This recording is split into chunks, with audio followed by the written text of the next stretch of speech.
Hello, welcome to Chapter 12, Sins of Omission and Spin.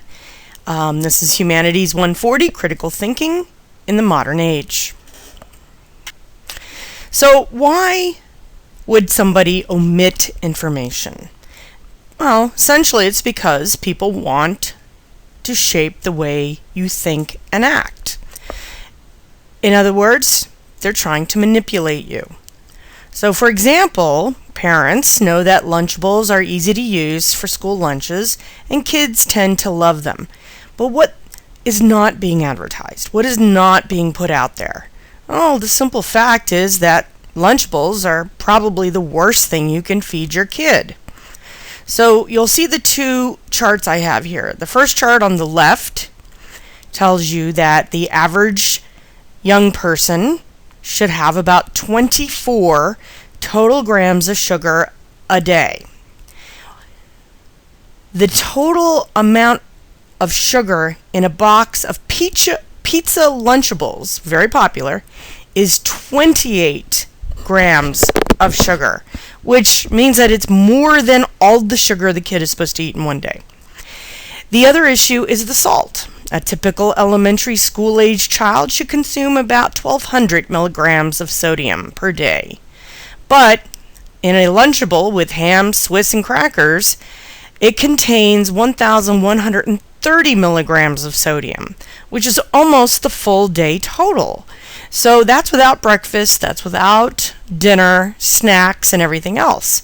So really, when we pack Lunchables for our kids, they may love them, but it really should only be a once-in-a-while kind of thing.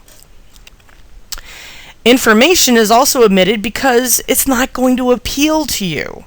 So, look at these advertisements. The one on the left, very popular, 70s and 80s, and this is for Marlboro cigarettes, and you have a cowboy, and notice he's wearing a white hat, and he's got the cigarette.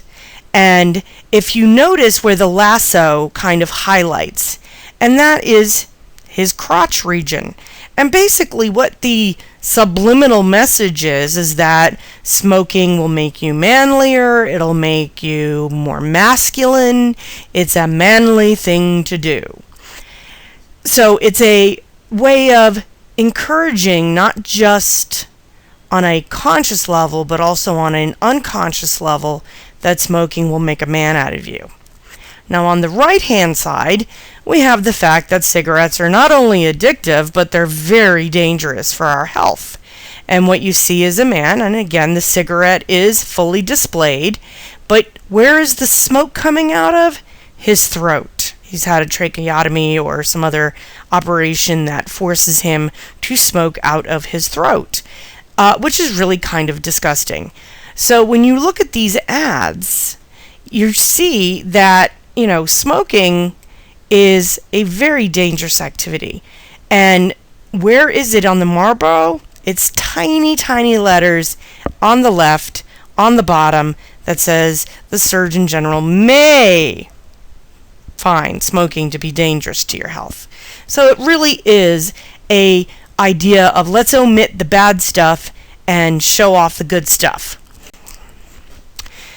The other thing you need to do is you have to follow the money. And the French have a phrase called chercher l'argent, which means follow the money. You can always figure out who benefits by figuring out who gets the money. So pharmaceutical companies are notorious for offering gifts or speaking fees, usually money, in exchange for doctors prescribing their products. Also, just kind of put this in context, U.S. doctors received $3.5 billion, not million, billion dollars to prescribe certain medications in the last year. So if you're wondering if your doctor is prescribing medications so that they can get some bonuses, there's a website. It's called projects.propublica.org, and it's doc dollars. And essentially what this allows you to do is to see if your doctor is getting some sort of kickback for prescribing one medication over a different medication. So for example, if there are 2 or 3 different kinds of birth controls pills out there, which one does the doctor choose to give you and why? And you should ask your doctor, why is this a better product?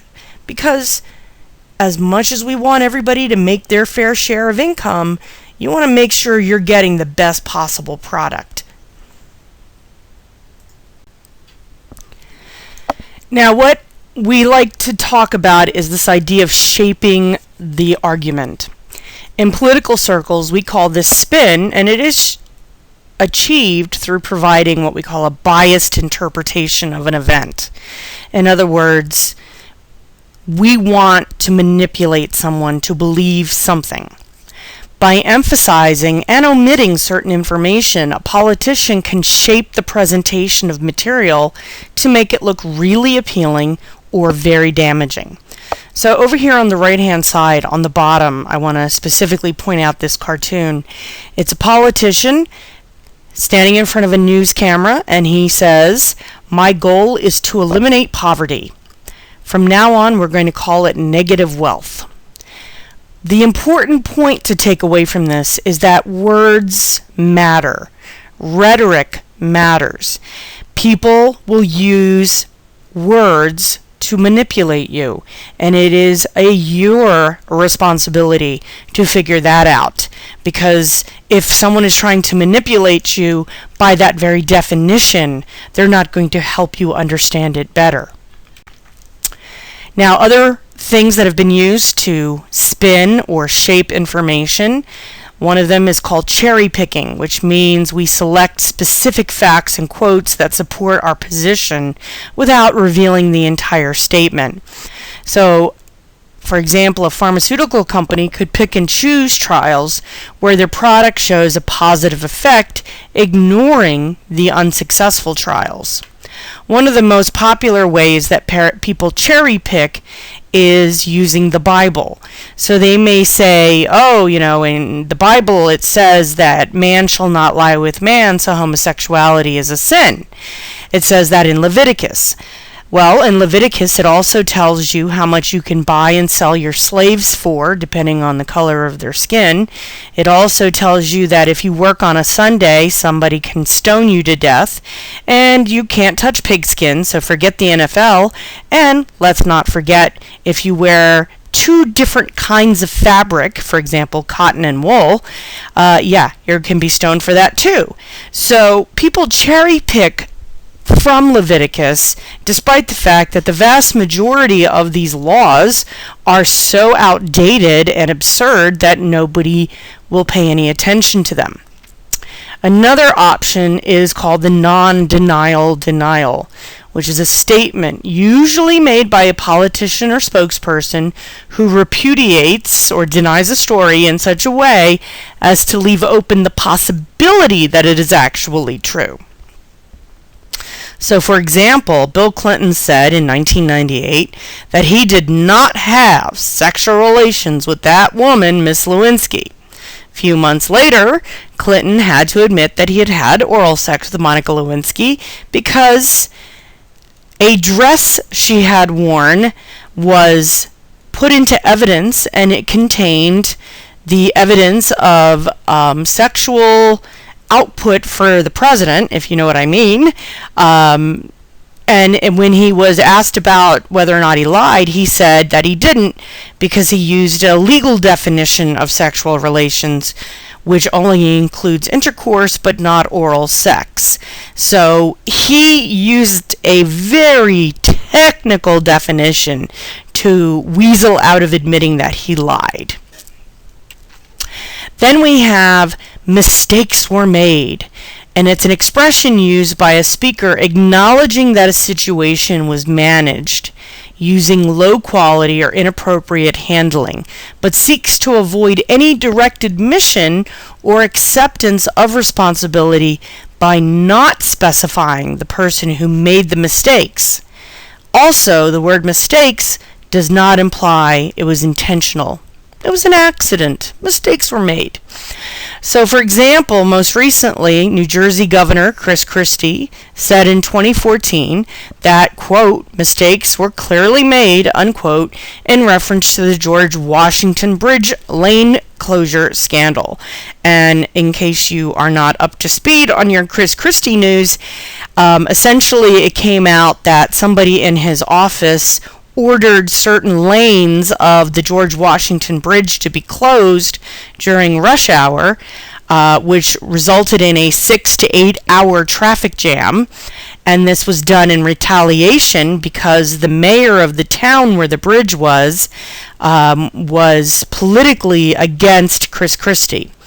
And of course, this has dogged him for the past couple years and will probably continue to dog him because it caused such havoc getting in and out of New York. Another way to spin or shape information is phrasing answers in a way that evades answering the question directly. It is an act that deceives by stating a true statement that is irrelevant or leads to a false conclusion. So, the example I give is something that I'm sure many of us have done with our parents. Your mom asks you if you have walked the dog or filled the dishwasher or cleaned your room. You reply yes, even though you haven't walked the dog today or emptied the dishwasher or cleaned your room today, but you did walk the dog yesterday.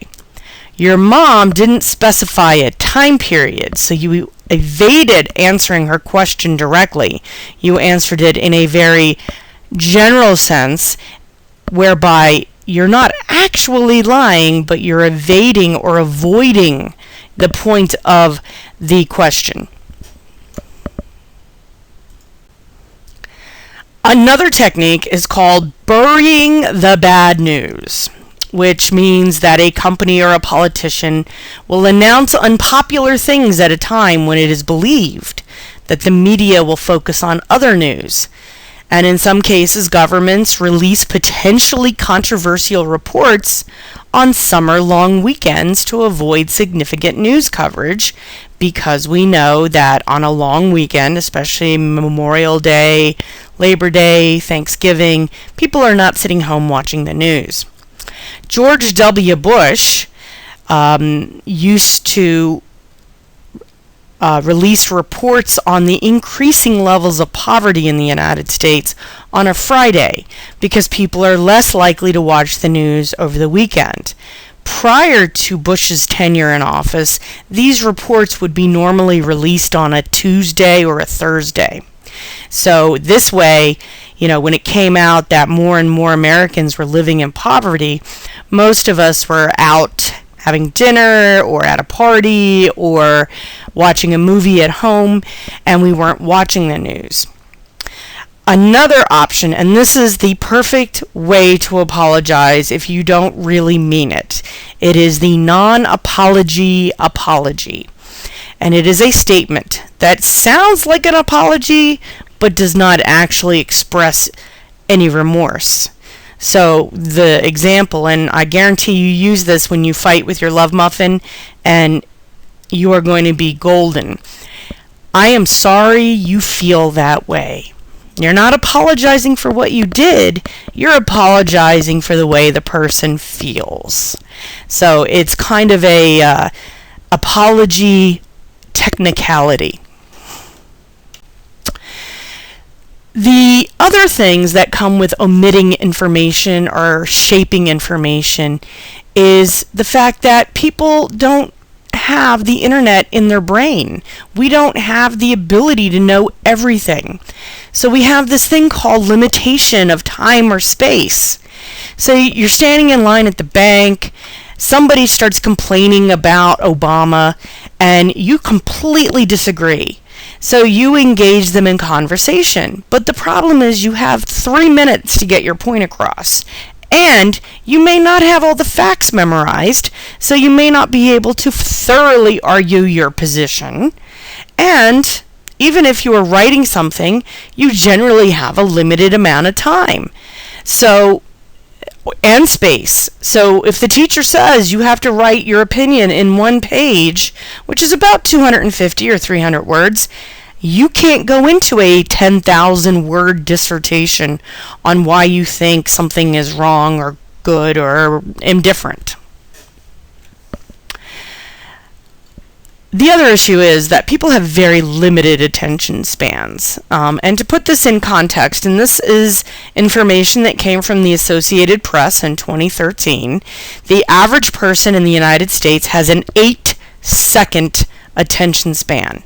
If you don't grab their attention immediately, you lose them to something brighter and shinier. Think about the person who's holding the remote control, going through the channels. If they don't find something to watch in 2 seconds, they're moving on to the next thing. Interestingly, goldfish have a 9-second attention span, so they can actually concentrate more effectively and more time than we can. And what this does is it forces the writer, the speaker, to condense very complicated information into simple, bite-sized chunks that don't always reflect the complexity of the issue. And, we complain about these things on the news and how they don't really give us any details. But again, the news is meant for people who don't want details. If you want details, you have to go search them out. You have to do the research.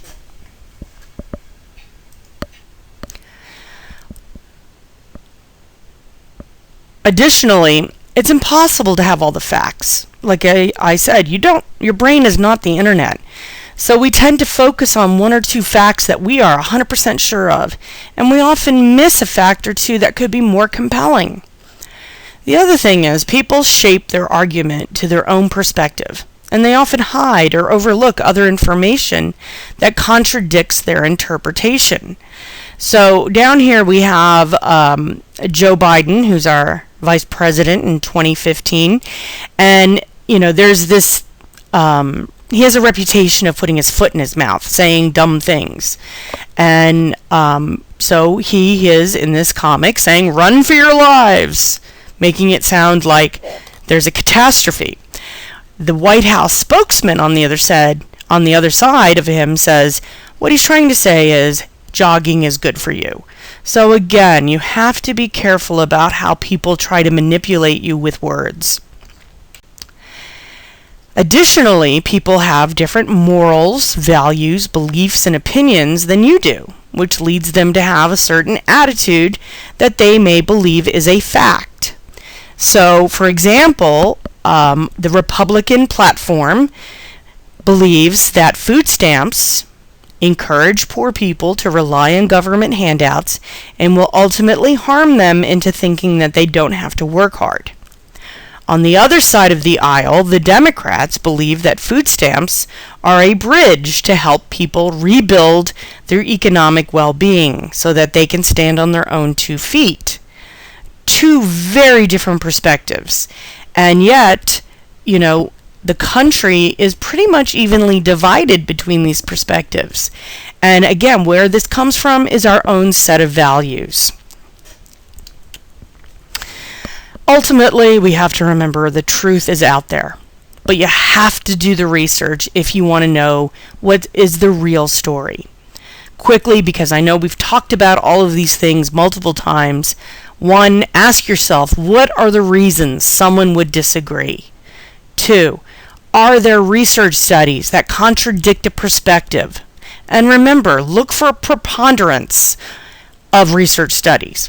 Don't just look at one. Does the argument lack authoritative opinions? Why? Why don't they quote an authority? That's usually a key indicator that something's askew. Are key terms defined in a way that doesn't make sense? What values or morals does the speaker or the writer hold? What is the source of these so-called facts? Remember, there's a difference between a fact that you can look up in a book that has been validated by researchers and experts versus someone's blog that they wrote sitting in their underwear in their mom's basement ranting about something. Number 7, is the source reliable? Number 8, how many people were surveyed or studied? If they've asked 3 people, 30 people, 300, 3,000, etc. Remember, the more people they survey, the better the survey results should be. Is the wording of the survey biased? Was the testing instrument appropriate for the topic being studied? Is the data comprehensive? Was a demographically diverse population used? Have the negative consequences been stifled, ignored, or minimized? So a lot of times what we have to do is accept the fact that when we see something that gets us all riled up, we have to check to see if it's true. Because oftentimes people will quote and requote somebody that never said this particular thing. And as such, it is you, as a critical thinker, whose responsibility it is to validate this information. Finally, has the researcher been right about other issues? Most of us look at somebody like Einstein and say, yeah, this guy was pretty on the ball. On the other hand, there are researchers who are extremely bad reputations. At the bottom here, you'll see the scientist from Iowa State University, Dong-Pyu Han, faked revolutionary HIV vaccine research by using rabbit blood, and he was sentenced to 4 years in jail for fraud. So clearly, you have to check the reputation of the researcher. Also, is there proof that the researcher is a valid expert in a particular field? And lastly, are ambiguous terms being used to explain research results? And remember, these ambiguous terms are things like many, more than, fewer, greater. Real numbers should be presented instead of ambiguous terms. So, that finishes this chapter. If you have any questions, please feel free to email or text me, and I hope you have a fabulous day. Thank you.